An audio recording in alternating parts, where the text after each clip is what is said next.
Igo ang babaeng ito. Madalas nagtatago si kuya sa labas ng bahay at sumilip, pero hindi niya alam kung bakit. Ibang-iba ang body structure ng kapatid ko sa akin. Napatingin ako sa katawan mo at hindi ko mapigilan ang sarili ko.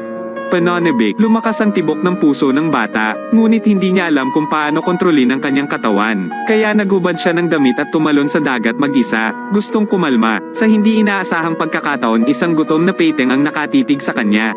Nahirapang tumakas sa dagat matapos ang matagumpay na pagtakas sa pampang. Arbitraryo rin niyang tinutuya ang mga peteng. Hindi pa ito tapos. Excited pa siyang ipinakita ito sa harap ng kapatid. Sa hindi inaasahang pagkakataon, hindi na interesado ang dalaga. Sa halip, pinagalitan siya sa paglalaro ng buhay niya. Itinulak ng galit na lalaki ang kanyang kapatid na babae sa lupa. Ngunit pareho silang matanda sa ganoong intimate na kapaligiran. Parang hindi ka panipani walang awkward. Kaya naman mabilis na itinulak ng dalaga ang lalaki sa isang tabi. Maaga bukas ng umaga, nang magising ang dalaga, nagulat sa mga bahid ng dugo sa bedsheet. Hindi niya maintindihan ang nangyayari. Naisip ko lang na may mali sa katawan niya. Pero buti na lang bigla niyang naalala ang sinabi sa kanya ng kanyang ina.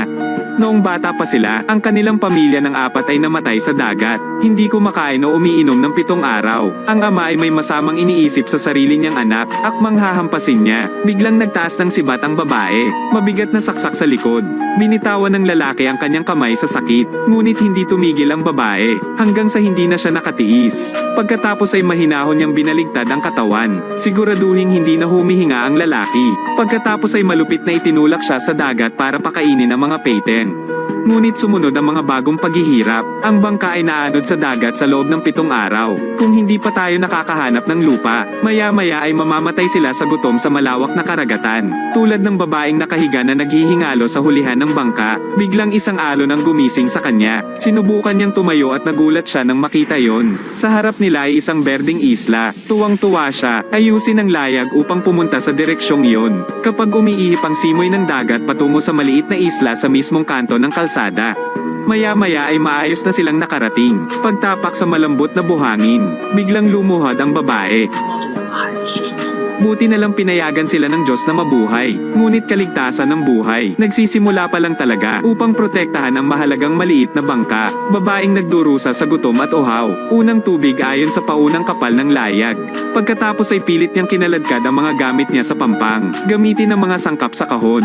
Gumawa ng simple ngunit mahalagang kanlungan. Tapos may dalang kettle yung babae. Dalhin ang mga bata upang maghanap ng sariwang tubig at pagkain sa isla. Mabuti na lang at nakahanap sila ng sapa. Nakakita rin ng isang bungkus ng saging. Ang problema sa pagkain ay nalutas kaagad. Biglang nagkaroon ng itim na ulap at kulog sa isang kisap mata. Sila ay basang-basa at malamig hanggang sa buto. Bumalik ang babae sa isang ligtas na kanlungan kasama ang kanyang mga anak. Gayunpaman isang layag ang nabasag sa itaas. Wala man lang covering effect. Ang malakas na hangin ay nagdala ng mga patak ng ulan na kasing laki ng sitaw. Tamaan sila ng husto. Lahat ng kayang gawin ng babae ay hawakan ng mahigpit ang iyong anak sa iyong mga bisig. Pagkatapos ay takpan sila ng basang kumot. Subukan mong kumapit sa malakas na ulan. Buti na lang at hindi nagtagal ang ulan. Walang sipon ang bata. Nakahinga lang ng maluwag ang babae. Bigla na naman siyang nakaramdam ng pag-aalala. Ang lokasyong ito ay nasa gilid ng hangin. Dapat umalis agad. Kagad o darating ang susunod na bagyo. Tiyak na hindi sila mabubuhay. Ngunit bago patayin, isa rin siyang walang pakialam na kwago. Hindi ko alam kung saan sa isla ang ligtas. Inaakay pa rin ang mga bata na parang langaw na walang ulo. Ngunit kapag siya ay nasa isang mahirap na sitwasyon, biglang hinawakan ng anak niya ang kamay niya at hinaila palabas ng gubat. Tingnan ang tanawin sa harap ng iyong mga mata, babaeng nakaluhod sa lupa na may mukhang hindi makapaniwala. Ito ay isang napakalibreng beach. Maaliwalas at maganda ang panahon na parang hindi totoong painting. Marami pang sorpresa ang darating. Nang lumingon siya, nagulat ako nang makita ang isang magandang kubo na nakatayo sa taas. Kaya't sumugod siya kasama ang mga bata. Pagkapasok sa kubo ay agad na tumakbo ang bata sa 2nd floor. Hinahanap ang kanyang biolohikal na ina sa lahat ng dako. Makita ang babaeng ito, sa wakas ay may natanto. Dito pala dati nakatira ang bata. Kapag iniisip ang malagim na pagkamatay ng mga magulang ng bata, hindi napigilan ng babae na yakapin ang bata sa kanyang mga bisig. At nagpasya siya. Sa hinaharap, magiging katulad din siya ng kanyang biological son. Nalutas ang problema sa pabahay. Ngayon na ang oras para maghanap ng paraan para makakuha ng pagkain. Hinubad niya ang kanyang mahabang damit para mangisda sa mababaw na tubig. Magtrabaho ng husto buong araw. Hindi madali para sa dalawang bata ang makakain ng karne. Sa mga sumunod na araw, ang mga babae ay hindi lang gumagawa ng funeral pyre, pagsusuri sa mga dumadaang barko, puno din ng masasarap na pagkain. Alagaan ang pang-araw-araw na buhay ng iyong mga anak. Kapag lumaki na ang mga bata, kailangan din niyang magtagal upang ituro sa kanila ang kultura, upang hindi maging isang barbaro o isang taong gubat sa hinaharap. Ngunit sa kabutihang palad, alam ng mga bata kung paano umangkop. Maaaring lihim na manghuli ng isda upang matulungan ng aking ina na malutas ang problema sa pagkain. Gayunpaman iniisip nila, magpapatuloy ba ang buhay na ito magpakailanman? Binago ng ulan noong araw na iyon ang kanilang buhay. Nabutas ng ulan noong araw na iyon ang buong bubong. Isang malaking butas sa kubo ang bumagsak sa silid ng ulan. Nagmamadaling pumunta ang babae sa bubong para ayusin. Nais ng anak na tulungan ang kanyang ina sa trabaho. Pero pinilit ako ni mama na pumasok sa loob. Nag-iisang nag-aayos ng bubong sa gitna ng malakas na ulan. Bilang karagdagan, walang gamot sa sipon sa isla. Naging kritikal ang kanyang kalagayan. Sa nag-aalalang mga mata ng mga bata, umiyak din ang babae. Ang kanyang mga huling salita, tawagan ng iyong mga anak para mamuhay ng maayos. Ang babae ay tuluyang inilibing sa tuktok ng bundok, na wala ang tanging kanlungan. Nadurog ang puso ng mga bata at hindi alam ang gagawin. Natutulog sila sa malalaki at walang laman na kama sa gabi. Parang dalawang mahinang talem ng damo. Hindi nila alam kung kailan masisira ng kalupitan ng kalikasan. Pero ayos lang, hanggang sa naging malakas na tao ang bata. Lumaki ang dalaga na napakaganda rin. Wala naman silang naaksidente, kahit na ang islang ito ay hiwalay sa mundo. Ngunit hindi ka rin makaramdam ng pag-iisa kung dalawang tao ang magkasama. Ngunit tulad ng isang nakakaaliw na araw, parang nagseselos sa Diyos. Kapag sila ay namumuhay ng mapayapa at masaya, papalapit na ang panganib. Nang araw na iyon ay nangingisda ang bata. Kumuha ng isang kabibi mula sa isang siwang sa bato. Bumalik sa bangka upang buksan ito at natagpuan ito. May malaki at maliwanag na perlas talaga sa loob. Tapos iregalo sa babae. Ngunit hindi nila ito namalayan ang kahulugan ng mahahalagang bagay na iyon para sa lipunan ng tao. Hindi kailanman naisip ang tungkol sa hiyas na ito. Anong gulo ang papasukin nila? Kinabukasan, sabay silang naghabi ng lambat. Napatingin sa malayo ang dalaga at biglang tumalon. Tuwang-tuwang itinuro ang dagat. Isang higanting barko ang unti-unting nagmumula sa islang ito. Naghintay sila ng pagliligtas sa loob ng halos 15 taon. Lumitaw lamang sa kanyang mga mata mula sa manipis na hangin. Tumakbo ang dalawang tao sa tuktok ng bundok. Maghanda na magsindi ng apoy para magpadala ng emergency signal. Pero biglang may na-realize ang dalaga. Sinenyasan niya itong tumingin muna sa teleskopyo. Magiging mahirap kung makatagpo ka ng mga pirata. Ngunit sa sandaling itinaas niya ang kanyang teleskopyo. Nakita talaga ang isang maliit na bangka na inilabas. Dahan-dahan patungo sa islang ito. Akala niya ay nakatagpo siya ng isang pirata. Natakot din ang dalaga. Mabilis na kunin ang teleskopyo. Ngunit naakit siya ng babae sa bangka. Magagandang damit. Naaalala niya ang kanyang ina nung bata pa siya. Isipin ng 2 taong ito, wala na akong pakialam sa kaligtasan ko. Tumakbo pababa ng bundok na parang baliw. Pagdating nila sa dalampasigan, nagkataon ding pumunta sa pampang ang grupong iyon ng mga tao.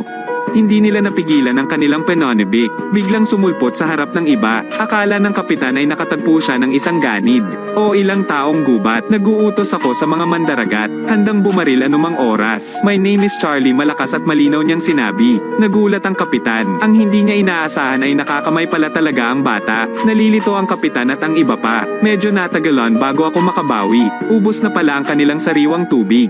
Kaya wala silang ibang choice bukod sa pagpunta sa islang ito para magpahinga. Matapos pahigang mapunta ang bata sa isla, tuwang-tuwang ipinakilala ng kapitan ang kanyang anak sa dalawa. Tuwang-tuwa sa napakagandang damit ng anak na babae ng kapitan. Sinimulan niyang hawakan ng ibang babae kahit saan, nang walang pag-aalinlangan. Sa kabutihang palad, mabait din ang anak ng kapitan.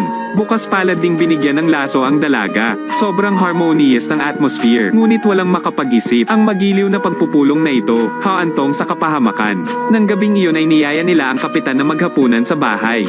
Ang kalidad ng pagkain ay higit na lumampas sa inaasahan. It tastes NDT 0 more than a 5-star hotel. Sakto ng lahat ng nasa hapag ay nag-uusap tungkol sa pagkain. Hindi sinasadyang natuklasan ito ng crew. Pinalamutian ng hiyas ang ulo ng dalaga. Ay may napakataas na halaga. Sapat na upang magdulot ng kaguluhan sa lungsod. Nagko-convert sa isang bagay tulad ng ilang milyong dolyar. Hindi naman masyado para makabili ng 3 vilya. Isipin mo ang mga mata ng lalaking ito. Ang mandaragat ay unti-unting naging matalas. May masamang iniisip siya. Ngunit ang krisis ay higit pa rito. Kinabukasan ay hinubad ng kapitan ang kanyang damit. Turuan sila kung paano magbihis ng kanilang sarili, maghanda para sa pagbabalik sa sibilisasyon. Ang batang lalaki ay may magandang katawan. Mas lalo siyang gumwapo pagkatapos magsuot ng suit. Ang anak na babae ng kapitan ay nahulog sa kanya sa unang tingin.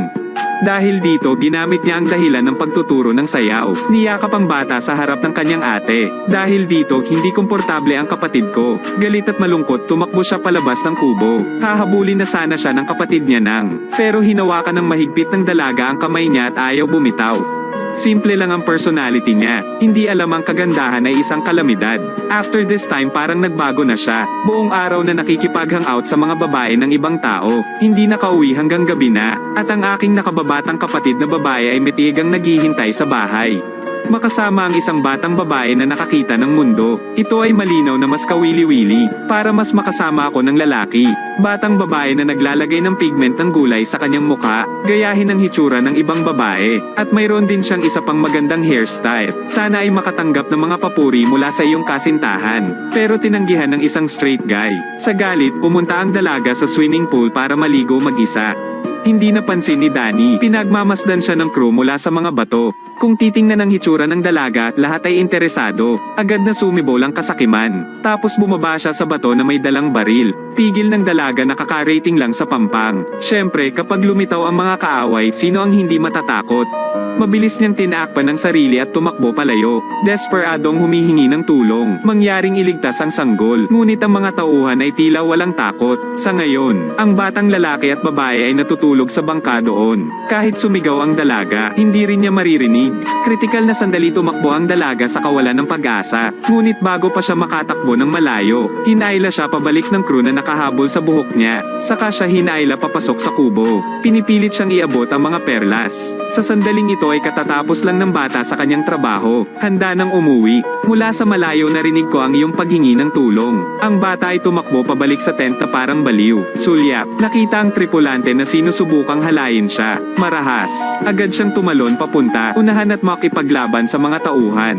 Ngunit paano ako magkakaroon ng sapat na lakas para lumaban? Sa isang kisap mata, dehado na siya. Mas masahol pa sa mga baril na dala ng crew. Nakitang nabigo ang plot. Papatayin niya ang mga tao at buburahin ang kanilang mga landas. Kahit na sinubukan ng dalaga na lumaban. Nahulog ang tripulante sa lupa. Ngunit tumama pa rin ang bala sa braso ng bata. Ang shotgun ay nahulog sa lupa sa panahon ng labanan. Mabilis itong kinuha ng bata sa kanyang kamay. Agad na bumaliktad ang sitwasyon. Magaling siyang gumamit ng sibat ngunit hindi marunong gumamit ng baril. Agad na nagsimulang magnakaw ang mga tripulante. Habang nakikipaglaban, itinapon niya ang bata sa labas ng kubo. Sumakay sa mga tao. Naghahanda siyang hampasin ang huling suntok. Narinig ng kapitan ang mga putok ng baril at huli itong dumating. Utos niya sa mga tauhan niya, itigil mo na itong nakakabaliw na ugali, pero nahiya ang crew kaya nagalit. Wala akong balak na pakawalan ka. Itaas ang iyong kamay at shoot 36 na mga plano sa pagtakas ang pinakamahusay na diskarte. Tumakbo hanggang sa mababaw na tubig. Walang takasan. Tumalon siya diretso sa lugar ng Peyton. Sumugod din sa dagat ang diwata ng tubig. Gayunpaman, ang batang lalaki ay bihasa sa mga kasanayan sa paglangoy. Mabilis lumangoy sa pampang. Tumingin siya sa crew na napapalibutan ng mga Peyton na wala, bakas ng awa. Sa huli naging pagkain siya sa bibig ng Peyton. Pagkatapos ng pangyayaring ito, magandang imahinasyon ng dalawang tao tungkol sa lipunan ng tao. Pagkatapos ng talakayan ay tinalikuran nila ang 15 taong paghihintay. Nagpa siya na manatili at magpatuloy sa isang nakahiwalay na buhay. Sa ilalim ng papalubog na araw, ang malaking barko ay unti-unting nawala sa dagat. Nagyakapan ng 2 tao sa dalampasigan habang nakatingin sa malayo. Hindi maaaring maging mahinahon sa mga pagtaas at pagbaba ng puso.